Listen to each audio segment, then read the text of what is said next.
There is a way to look into your project future. It's called risk management.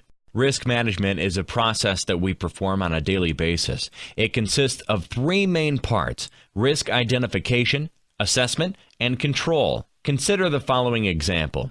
Imagine that you are walking in a hospital corridor and suddenly you see an electrical cable on the floor. Here you have identified a risk.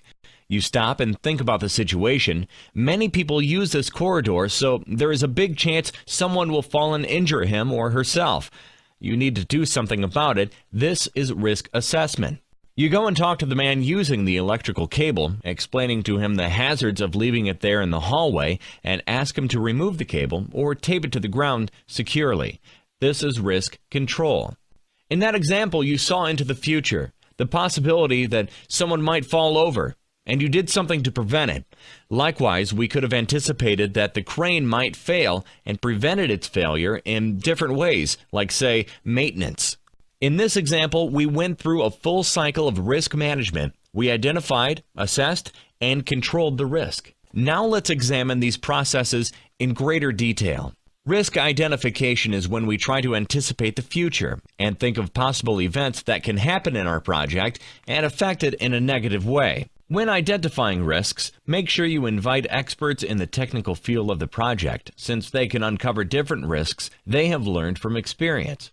Also, during risk identification, focus on generating a large number of ideas by encouraging people to participate. You don't need to assess their contribution at this stage. When you finish risk identification, you will generate a list that contains many possible risks that can happen during your project's life cycle.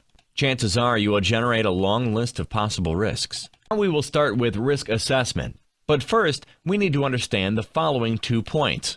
First, the risk formula. Basically, it says that risk depends on 2 factors: the chance of the event happening and its severity. So in the first example, the risk of a person tripping on the electrical cable is a combination of the chance that someone will walk in the corridor and trip on the cable and how big the injury will be. The formula will help you see basic components of risk and thus understand them and be more confident and objective when analyzing them. The second point you need to understand is the risk matrix. It's a tool designed to help you calculate the risk formula easily. It is basically a table where the chance that the risk will happen is indicated on one axis and the severity of the event is found on the other. The cells of the table represent the score of the risk, which you can define in many different ways. So make sure you conduct proper risk ranking. This can be accomplished by justifying why you have given a particular score to a specific risk component. This will differentiate risk management from just arbitrary guessing. After risk assessment, we can rewrite our list of ranked risks and start looking for ways to control them. Controlling risks should be a fun exercise because you have the opportunity to be creative and select among different tools to control risks. There are 4 main tools for risk control. Can we eliminate the risk? We can do so by making it impossible to happen or ensuring that it will have no effect on the project. We can also opt to reduce the risk by decreasing its chance of happening or its severity. We can also transfer risks to others who can better deal with it for a fee. Or we can just accept the risk if we know we can do nothing about it. Risk management is a beautiful thing. It can act as a magnet and pull the different components of your project together.